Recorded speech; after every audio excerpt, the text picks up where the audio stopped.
Welcome, everyone. Today we gather for a very special event. Alan and Dara have invited you, their friends and family, to celebrate their love and witness their marriage. Personally, as Alan's uncle, I am proud and happy to be given the honor of marrying them. The structure under which the wedding couple stands today is known as a chuppah. It is a traditional Jewish wedding canopy. It represents the home that the couple will build, and it symbolizes further that their house is always open and welcoming to friends and family, just as it always has been. First of all, would you look at this wedding party? What a great looking collection of folks. The bride is radiant. The bridesmaids are lovely.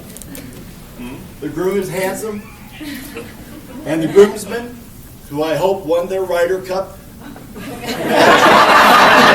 are all looking great. And if you're wondering, no, Southwest did not lose my luggage, and I did not get this at the gift shop. Let me start by telling you something about these wonderful people. While mere words cannot capture Dara's character, 4 words that I would use to describe her would be brave, strong, talented, and balanced.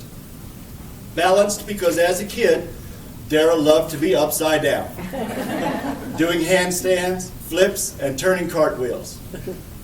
And as Mr. Miyagi taught us, balance is important in life and in relationships. Yes. Dara's path to this day showed that she fearlessly displayed her musical talents in California and performing live with her sister Nikki in New York City. I have listened to ND's CDs, and I can attest to the talent that she and Nikki bring to their music. The harmonies are beautiful, and the confidence necessary to record such music was no doubt challenging.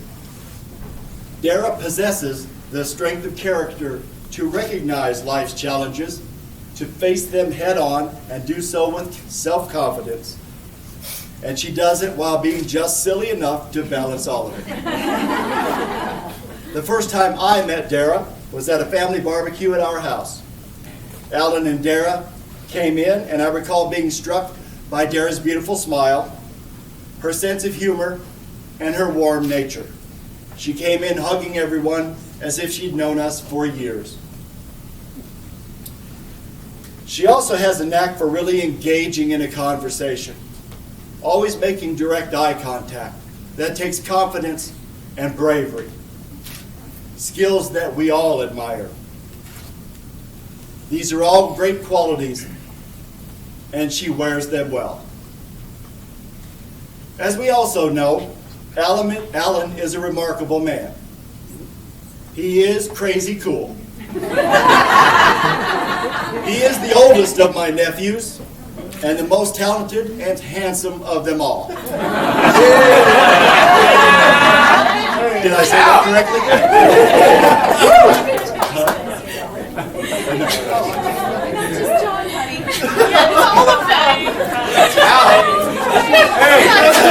Hey, come on.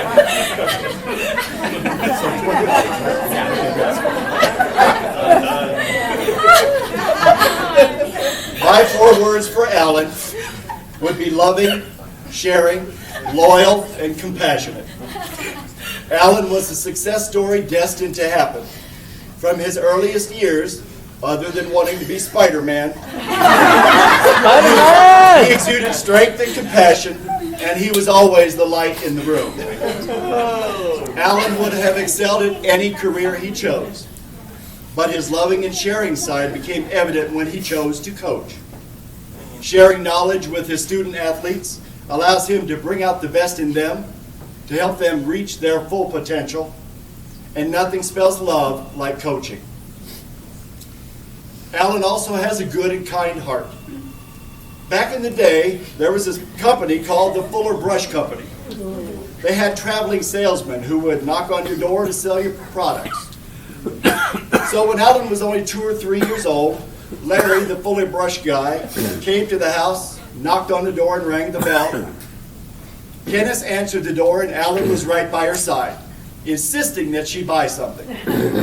You see, his heart went out to that 80-year-old salesman. His compassion extends to animals and creatures of all sizes, even insects.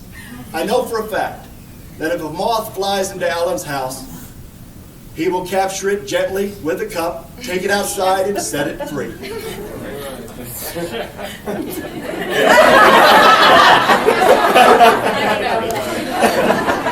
Yeah, probably. Alan even got their cat Max involved in his proposal to Dara, training Max to bring the ring to her. Now, how sweet is that?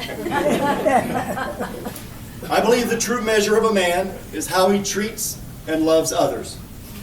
Alan's love for his late grandmother, Doris, was very strong, and he always found time to drop by to see how she was doing, no matter what else he had going on. It was something Doris dearly loved. Alan is also fiercely loyal.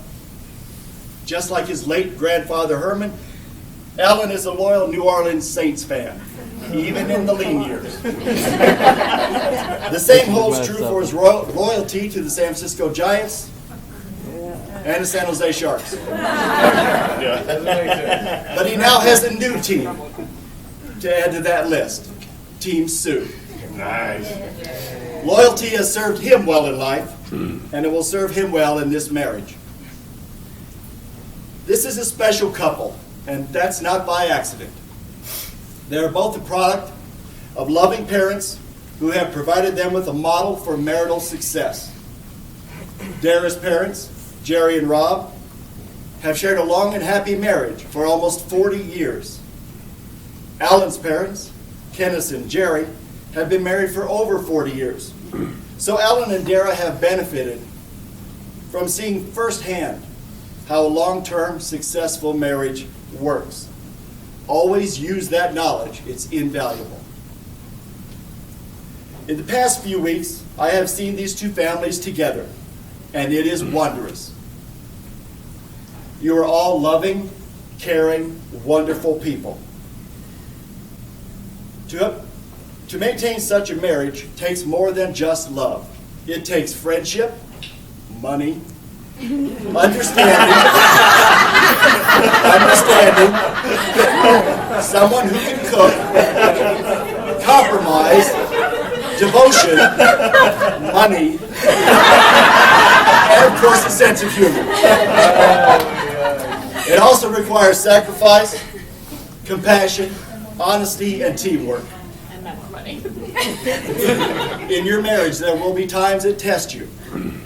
These times may be frightening, but you must remind each other that together you have the tools to weather any storm. Remember that you're a part of a team that is collectively self-confident, loyal, balanced, brave, and compassionate. These traits will help you confront issues big and small together. Finally, always remember to hold the other in your heart. Remember to smile, to laugh, and to love big.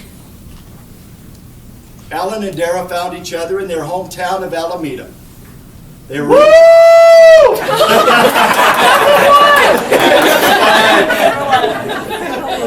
They were introduced by friends, but they took it from there. They soon realized that something was happening here. Something was different. Something was very special here. Dara says that she knew the first time Alan was special was when, without being asked, he began to pick up plates, clean the dishes, and the kitchen after a party with friends. Really, without being asked? Dara said that Alan was such a gentleman, and she loved how considerate he was. On their second date, Alan and Dara were having drinks at Horatio's, waiting for the rain to end. When the rain ended, they went to a nearby driving range to hit some golf balls. Oh my God. Dara said she noticed that Alan was hitting the ball very well and very far. She was later amazed when she realized he was only hitting a 9-iron. She was proud of her new man because besides being an excellent golfer, he was also a sweet and nice man. She was so happy and proud that she planted a big kiss right on his lips there under the moonlight and misty rain. What a sweet moment that must have been. Oh, and it became obvious to the rest of us that Dara was the one when Alan moved out of his man cave.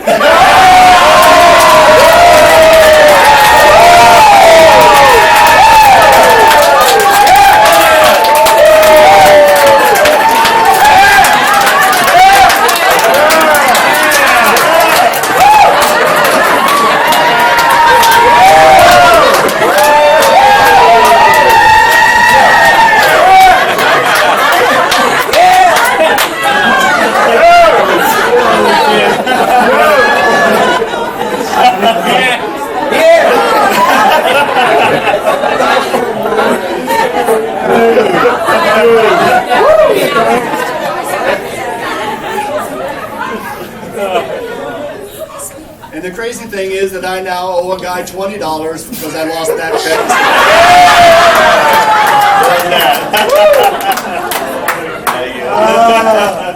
bet. The beauty and mystery of life is that one never knows when or where true love will find them.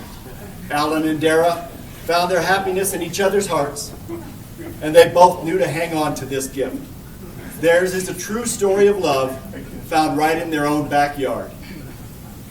I'm getting all goosebumpy. Ready.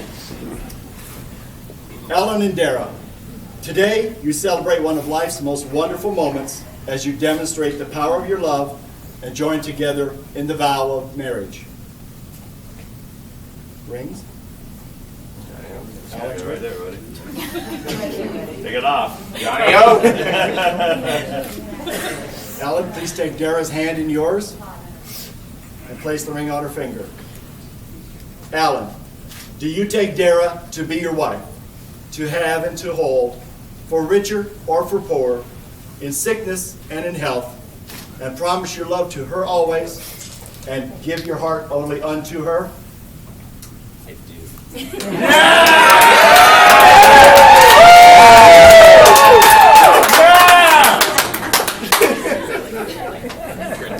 Alan's ring down.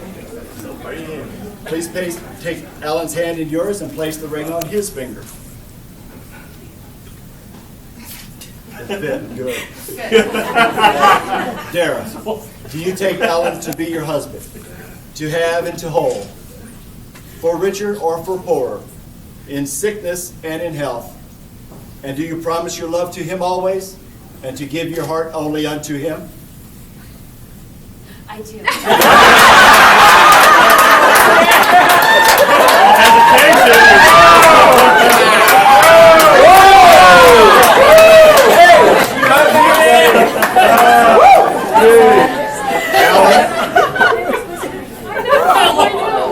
Alan, Dara, having now taken the vow of marriage, you bind one to the other in a commitment of love for life.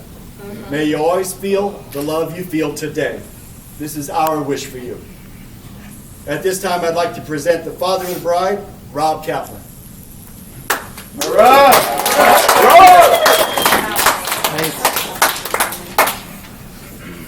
At the conclusion of this ceremony, we are breaking the glass together as a reminder that working through the challenges and celebrating the successes of life is best done together. One interpretation of the custom is that even in the happiest of times, we must remember there's still much suffering in the world, and it is our responsibility to help those who are suffering. The custom has also come to symbolize the shattering of the old and the beginning of the new. The breaking of the glass ensures that the uniqueness of this moment that arises and passes away, and letting go of the past and looking toward the future. Since this is an intermarriage and intercultural, you come from different religious backgrounds and cultural backgrounds, this symbol becomes especially mindful of the barriers that people erect between one another, and hope with the breaking of the glass, we will see a breaking down of the barriers between people and help create a world based on love, unity, peace, and understanding. The breaking of the glass is irrevocable and permanent. So too may this marriage last an infinity of time, as long as it would take to reassemble the broken pieces of this glass. The breaking of the glass represents a turning point in your lives as you pledge your love today and make a new commitment to one another. This is the time when you turn from living your separate lives to creating a new family together. You may break the glass. Woo, let's do it. Do it.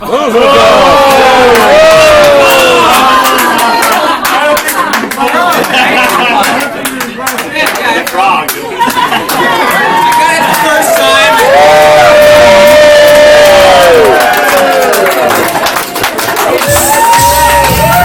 Good, Marta. Proud